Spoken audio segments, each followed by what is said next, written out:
नमस्कार, मैं हूं अभिषेक। अंबिकापुर में आज मुख्यमंत्री पहुंचे हुए थे, युवाओं के साथ भेंट मुलाकात की और युवाओं ने अपनी मन की बात उनके सामने रखी और युवाओं की बात सुनकर उन्होंने मुख्यमंत्री ने कई घोषणाएं भी की, जिले को कई सौगातें दी। खास कार्यक्रम भी आयोजित किए गए और आप देख सकते हैं कि मेरे साथ जो युवा खड़े हैं उन्होंने न सिर्फ मंच का संचालन किया बल्कि अपनी बातें भी सीएम के सामने रखी। उनसे बात करते हैं कि किस तरह का अनुभव रहा और सीएम को अपने पास पाकर उन्होंने कैसा अनुभव किया। ये बताइए, सीएम आपके पास पहुंचे हुए थे, किस तरह की बातें आप लोगों ने रखी, कैसा लगा? सर्वप्रथम तो मैं अपना परिचय देना चाहूँगी। मेरा नाम आयशा खातून है और मैं शासकीय रेवती रमन स्नातकोत्तर महाविद्यालय सूरजपुर की छात्रा हूँ। मैंने अपनी बहन आइफा खातून के साथ मंच साझा किया और माननीय मुख्यमंत्री जी के सामने अपना भाषण और जो कविता थी उसके माध्यम से हमने मेरे सपनों के छत्तीसगढ़ विषय पर अपनी बात रखी।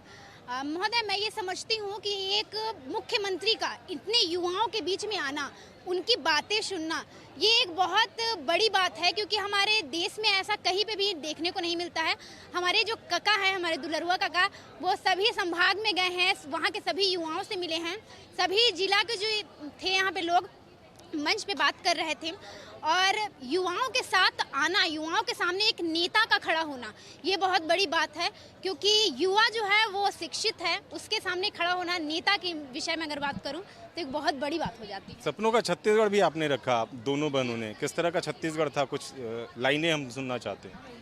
मैं ना छत्तीसगढ़ को एक विश्व स्तरीय पहचान दिलाना चाहती हूँ, तो इसके लिए मैंने छत्तीसगढ़ी भाषा के संदर्भ में, छत्तीसगढ़ी संस्कृति के संदर्भ में अलग अलग चीज़ों के बारे में, तो मैं उसकी एक पंक्ति आपको बताना चाहूँगी ताकि सब सुन सकें इस बात को संयुक्त रूप से। जी। सबके लाठी रिंगी जिंगी, मोर लाठी करिया, सबके लाठी रिंगी जिंगी, मोर लाठी करिया, जहाँ सब बोली हिंदी इंग्लिश, वहाँ हमन बोलब छत्तीसगढ़िया, वहाँ हमन बोलब छत्तीसगढ़िया। देखिए, हमन बोलब छत्तीसगढ़िया यानी एक संदेश देना चाहते हैं कि जिस तरह से छत्तीसगढ़ की बात मुख्यमंत्री करते हैं, उसको लेकर लगातार जो युवा हैं वो भी उनके सामने अपनी बात रखते हैं। कुछ और युवा भी वहाँ पर थे।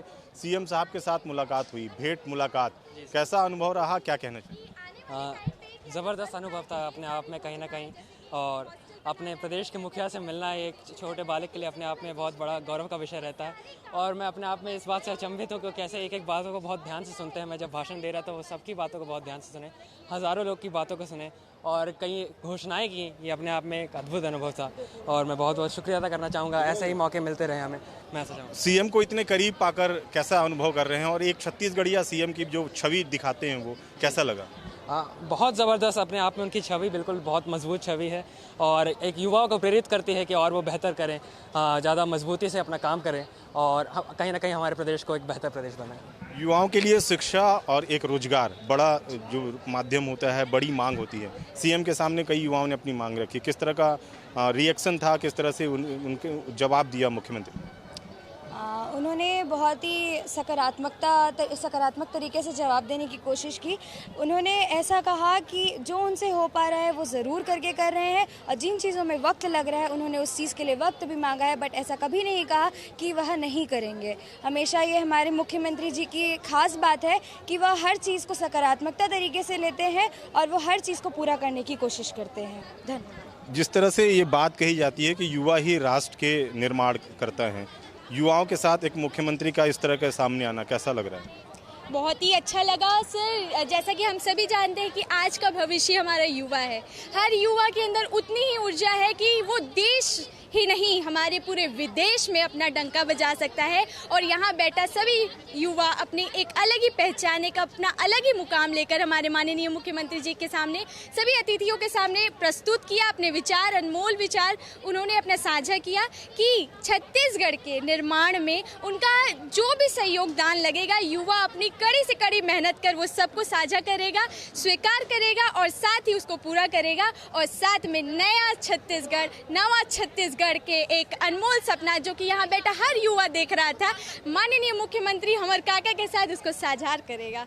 मुख्यमंत्री को जन्मदिन की बधाई भी खास तरीके से दी आप लोगों ने। काका जिंदा है के नारे भी लगे, किस तरह का था ये? बहुत एक्साइटेड मोमेंट था कि हमारे माननीय मुख्यमंत्री जी का जन्मदिन है और प्री बर्थडे सेलिब्रेशन आज तक आपने कभी नहीं देखा होगा कि ऐसे लाइव मंच पे मनाया जा रहा है और काका बहुत ही खुश हुए। उनकी चेहरे की मुस्कान से ही पता चल रहा था कि यहाँ के युवाओं के साथ हमारे काका भी बहुत खुश थे और बोला जा रहा है कि उनका एज मैटर नहीं करता कि वो कितने साल के हैं या कितने के होने वाले हैं। युवाओं के साथ उनका एक अलग ही जज्बा दिखाई दिया गया। उनके साथ वो बातचीत करते हैं एकदम बच्चे जैसे बन के, उनकी बात को वो अपने टूवर्ड्स लेते हैं और साथ ही एक पॉजिटिव फीडबैक अपने योजनाओं से, अपने कई कदम से देते हैं।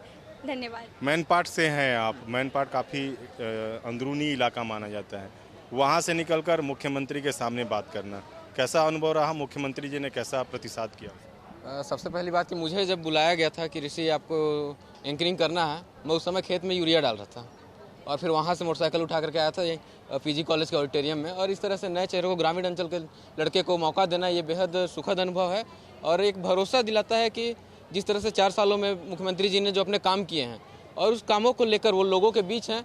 और इससे पहले हम लोगों ने देखा था कि जो भी लोग आते थे वो सिर्फ अपनी बातें करते थे, मगर ये लड़कों की सुन रहे हैं, लड़कियों की सुन रहे हैं और युवाओं की सुनने के बाद उनका जवाब भी दे रहे हैं। तो अपने 4 सालों के कामों को सुनने की हिम्मत यदि किसी में है तो मुख्य भूपेश बघेल जी में है और ये बेहद सुखद अनुभव है। मैं माननीय मुख्यमंत्री जी से एक अनुमति चाहती हूँ या फिर मैं उनसे एक अनुरोध करना चाहती हूँ कि हमारे यहाँ अंबिकापुर में एक नेशनल यूनिवर्सिटी खुले तथा यहाँ नेशनल ग्रंथालय खुले, जिससे कि बच्चों को पढ़ने में बहुत ज़्यादा हेल्प मिले। धन्यवाद।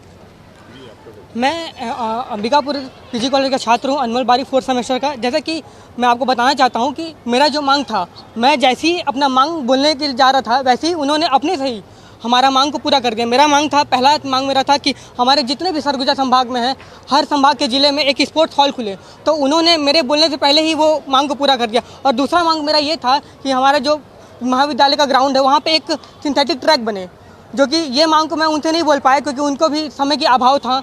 इसी वजह से मैं बस वो मांग को पूरा नहीं किया। तो मैं इस मांग को चाहता हूँ कि आपके चैनल के थ्रू उन तक पहुँच जाए। Thank you.